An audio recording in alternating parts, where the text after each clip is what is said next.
Bismillahirrahmanirrahim. Assalamualaikum warahmatullahi wabarakatuh. Halo brother dan sister Tila, dimanapun kalian berada. Pada kesempatan ini ada salah satu kisah yang sangat menarik yang tentunya harus menjadi ibroh bagi kita semua. Dila mengambil kisah Ibunda Khadijah radhiyallahu an. Beliau adalah perempuan yang pertama kali beriman kepada Rasulullah dan Allah Subhanahu wa taala. Beliau juga perempuan yang pertama kali melaksanakan ibadah sholat bersama Rasulullah, dan tentunya dia adalah istri Rasulullah yang memberikan keturunan terhadapnya, di mana dari anak-anaknya tersebut ada yang hidup hingga usia dewasa.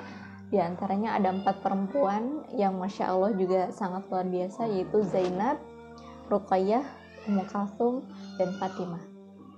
Khadijah adalah perempuan yang kaya raya, yang terpandang dan memiliki kedudukan di antara bangsa Quraisy. Beliau adalah saudagar yang kaya raya dan beliau terkenal akan kecantikannya.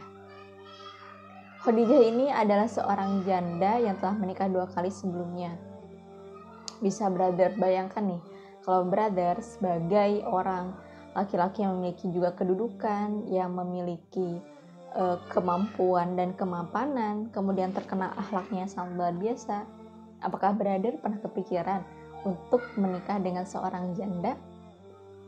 Mungkin kondisi hari ini kita masih mengelak, tapi Allah Maha tahu perempuan seperti apa yang dibutuhkan oleh Muhammad, dimana ketika nanti kelak beliau menjadi Rasul, goncangan dan ujian yang dahsyat yang akan ia terima itu bisa diatasi dengan adanya seorang perempuan yang luar biasa. Dan Allah tahu Muhammad membutuhkan Khadijah, hingga akhirnya Khadijah membaiatkan cintanya terhadap Rasulullah, di mana pada saat itu ketika beliau mendapati suaminya pulang dengan kondisi menggigil, beliau ketakutan. Nabi Muhammad ketakutan karena sudah didatangi oleh sosok makhluk yang belum dia temui sebelumnya, yaitu malaikat Jibril. Ketika pulang kondisi menggigil dan ketakutan, hanya kalimat Zamiluni yang dikatakan oleh Rasulullah. Tanpa banyak bertanya, Khadijah pun menyelimuti Rasulullah. Lantas setelah itu Khadijah mencoba menenangkan Rasulullah, hingga akhirnya Rasul bercerita tentang apa yang telah dia alami. Untuk meyakinkan dirinya, karena Khadijah tahu bahwa suami ini bukanlah seorang laki-laki yang tidak jujur, bahkan Khadijah mengetahui bahwa suami ini adalah orang yang sangat luar biasa dan terpandang akan akhlaknya di antara bangsa Quraisy. Akhirnya Khadijah mengajak Rasulullah untuk mendatangi saudaranya, yaitu Warqah bin Naufal, di mana setelah diceritakan, Warqah bin Naufal mengetahui bahwa tanda-tanda kerasulan ada dalam diri Rasulullah. Kemudian sejak saat itu Khadijah meyakinkan dirinya bahwa beliau akan terus mendukung dakwah yang kelak akan dijalankan oleh suaminya.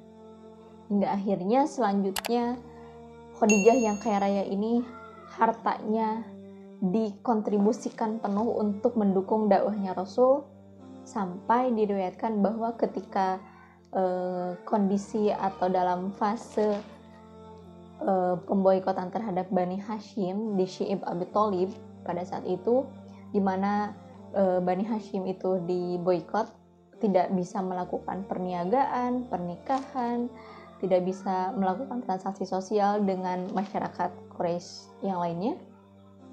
Khadijah lah yang menjadi pendukung, menjadi sumber daya untuk menghidupi seluruh masyarakat Bani Hashim pada saat itu. Sampai akhirnya harta Khadijah habis untuk mendukung dakwahnya Rasulullah SAW. Sampai suatu hari Rasulullah mendapati Khadijah sedang menangis. Kemudian Rasulullah bertanya. Rasulullah mendapati Khadijah sedang menangis. Kemudian Rasulullah bertanya, "Wahai istriku, mengapa engkau menangis? Apakah engkau sedih karena kau memiliki suami seperti aku?" "Tidak, wahai Rasul," jawaban Khadijah. "Kemudian apa yang membuat engkau menangis?" "Aku takut karena setelah hartaku habis, apalagi yang bisa aku berikan untuk Allah dan Rasulnya." Masya Allah, jawaban dari seorang istri yang hartanya telah habis untuk dakwah Rasulullah Ternyata yang beliau takutkan bukan hartanya yang sudah habis, tapi setelah ini apalagi yang bisa aku kontribusikan, yang bisa aku serahkan untuk Allah dan Rasul-Nya.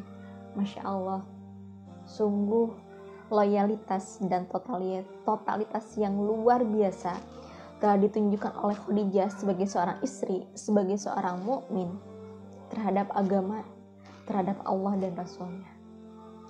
Mudah-mudahan ini bisa menjadi ibrah pertama bagi kita, karena kisah Khadijah ini sangat panjang. Mungkin kedepannya Lila akan bercerita lagi kisah yang lainnya, tapi hal yang menjadi pembelajaran dari kisah ini bagi Lila pribadi adalah sebagai seorang mukmin tentunya kita harus total terhadap keyakinan kita.